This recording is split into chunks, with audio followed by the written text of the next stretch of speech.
Tourist ভিসায় ভারতে কি এখন যাওয়া যাচ্ছে, বা যাদের মেডিকেল ভিসা করা আছে চিকিৎসার জন্য যাওয়া প্রয়োজন তারা কি আসলে যেতে পারছে? পোর্টগুলোর কি অবস্থা সেই আপডেটগুলো জানাচ্ছি, এবং যারা নতুন করে ভিসা অ্যাপ্লিকেশন করবেন বা পাসপোর্ট জমা দেওয়া আছে ডেলিভারি নেবেন সেই সকল আপডেটগুলো আজকের এই ভিডিওতে জানাচ্ছি।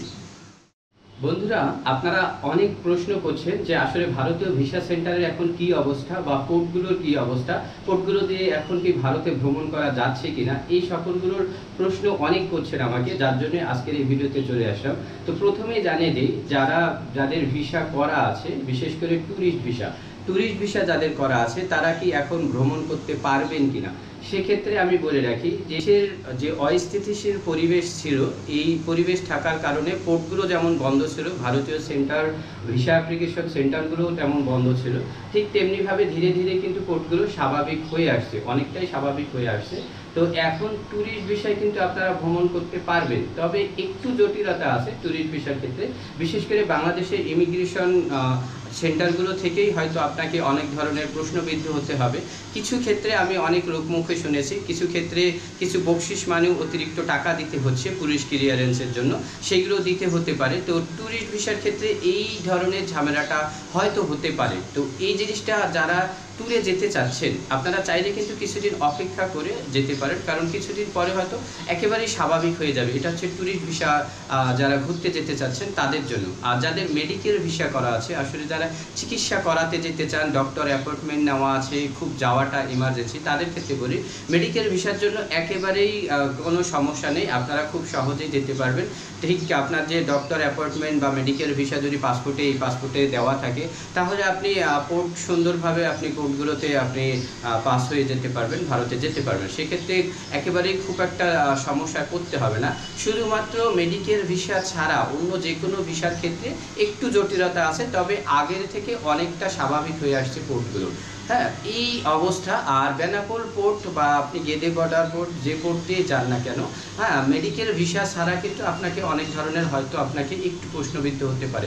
মেডিকেল ভিসার ক্ষেত্রে আপনার ডক্টর অ্যাপয়েন্টমেন্ট বা পাসপোর্টে মেডিকেল ভিসা থাকলে সেই প্রশ্নবিদ্ধগুলো হতে হবে না। হ্যাঁ, এখন আসি যে যারা ভিসা অ্যাপ্লিকেশন করবেন, যাদের যাওয়াটা প্রয়োজন, হ্যাঁ, যে ইমিডিয়েট হয়তো চিকিৎসার জন্য মেডিকেল ভিসা অ্যাপ্লিকেশন করবেন বা ঘুরতে যাওয়ার জন্য ট্যুরিস্ট ভিসা অ্যাপ্লিকেশন করবেন বা বিজনেস ভিসা, তাদের ক্ষেত্রে বলি যে এখন সকল ধরনের ভিসা অ্যাপ্লিকেশন বন্ধ আছে।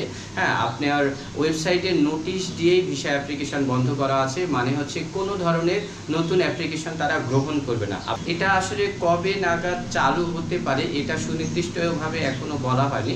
তো তাদের ওয়েবসাইটে একটা উল্লেখিতভাবে মেসেজ দিয়ে রেখেছে যে শুধুমাত্র বাংলাদেশের এখন ঢাকা যে সেন্টারটি আছে ভারতীয় ভিসা সেন্টার যমুনা ফিউচার পার্কে, সেইটা শুধুমাত্র স্বল্প পরিসরে খোলা আছে। আসলে স্বল্প পরিসর বলতে কি বুঝিয়েছে তারা? এই স্বল্প পরিসর বলতে বুঝিয়েছে তারা শুধুমাত্র পাসপোর্ট যাদের জমা দেওয়া আছে এই পাসপোর্ট ভিসা অ্যাপ্লিকেশনের জন্য, শুধু তাদেরকে স্বল্প পরিসরে ঠিক গ্রহণযোগ্যতার ভিত্তিতে তারা পাসপোর্টগুলো ডেলিভারি করতেছে। তো এই ডেলিভারি আপনারা নিতে পারবেন। তবে এখানেও বলে রাখি যে ডেলিভারি কারা গেলেই নিতে পারবেন, যাদের মোবাইলে মেসেজ যাবে।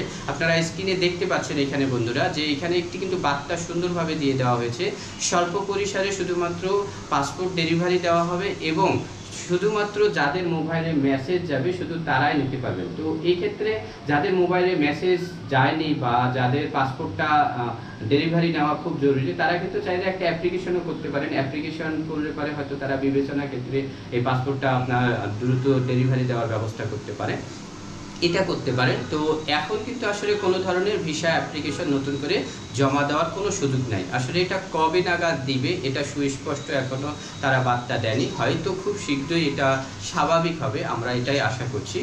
আর আপনাদের উদ্দেশ্যে যেটা বলবো যে যারা ঘুরতে যেতে চাচ্ছেন, বিশেষ করে মেডিকেল ভিসা ছাড়া যে কোনো কাজের জন্য যেতে চাচ্ছেন, হ্যাঁ, সেক্ষেত্রে আপনারা একটু ধৈর্য সহকারে থাকবেন। এখন আসলে ধৈর্য ধারণ করা ছাড়া এখন আসলে কিছুই নাই। দেশে একটা অস্থিতিশীল পরিবেশ ছিল, এখন আস্তে আস্তে স্বাভাবিক পর্যায়ে চলে আসতেছে। তো তো আমাদের যে করণীয়গুলো সেটা হচ্ছে আপডেট তথ্য না নিয়ে ভিসা সেন্টারে শুধু শুধু গিয়ে নিজেদের সময় নষ্ট করব না। কারণ ভিসা সেন্টার কিছুদিন আগেও যে আমরা খবরের মাধ্যমে জেনেছি যে 3টা ভিসা সেন্টার চালু থাকবে, ঢাকা, চট্টগ্রাম এবং সিলেট। কিন্তু আজকে তারা নতুন করে আপডেট যেটা জানতে পারলাম সেটা হচ্ছে শুধুমাত্র ঢাকা ভিসা সেন্টারটাই চালু আছে, যমুনা ভিসা পার্কে যেটা অবস্থিত। হ্যাঁ, এটা বাদে সকল ভারতীয় ভিসা সেন্টারগুলোই কিন্তু বন্ধ আছে। এটা হচ্ছে আপডেট মেসেজ। তো আপনারা কেউই কোনো ভিসা সেন্টারে গিয়ে সময় নষ্ট করবেন না। আপনাদের আসলে কি হবে, যে যাদের ডেট এই মুহূর্তে ডেটগুলো ছিল, রিসেন্ট ডেটগুলো ছিল, তাদের কি হবে এইগুলো আপডেট তারা জানিয়ে দেবে হয়তো। এটাই ছিল আসলে আজকের এই বার্তা। এছাড়া কিন্তু ভারত ভ্রমণের ক্ষেত্রে আমার অনেকগুলো ভিডিও আছে, আপনারা দেখতে পাচ্ছেন স্ক্রিনে। তো আপনি যেখানেই যান, কলকাতা যদি ঘুরতে যেতে চান, কলকাতার গাইডলাইন ভিডিও আছে, ঢাকা থেকে কিভাবে যাবেন কম খরচে এবং কলকাতার হোটেল, বা আপনি চিকিৎসার জন্য ভেলোরে যেতে চান, বা চেন্নাই অ্যাপোলোতে যেতে চান, বা ব্যাঙ্গালুরুতে যেতে চান, যেখানেই যেতে চান আপনি এয়ারে বা ট্রেনে বা যেভাবে যেতে চান, সেই গাইডলাইন ভিডিওগুলো আমার চ্যানেলে কিন্তু একাধিক আছে। এবং ট্রিটমেন্টের জন্য যে ডক্টর অ্যাপয়েন্টমেন্ট গাইডলাইন, সেগুলো আপনি পেয়ে যাচ্ছেন আমার চ্যানেলে। তো টোটালি ভিডিওগুলো গাইড নিতে চাইলে কিন্তু আপনাকে আমার চ্যানেল ফলো করতে হবে। চ্যানেল ফলো করতে থাকুন আর সাবস্ক্রাইব করে পাশে থাকুন। সকলকে অসংখ্য ধন্যবাদ। ভালো থাকুন, সুস্থ থাকুন।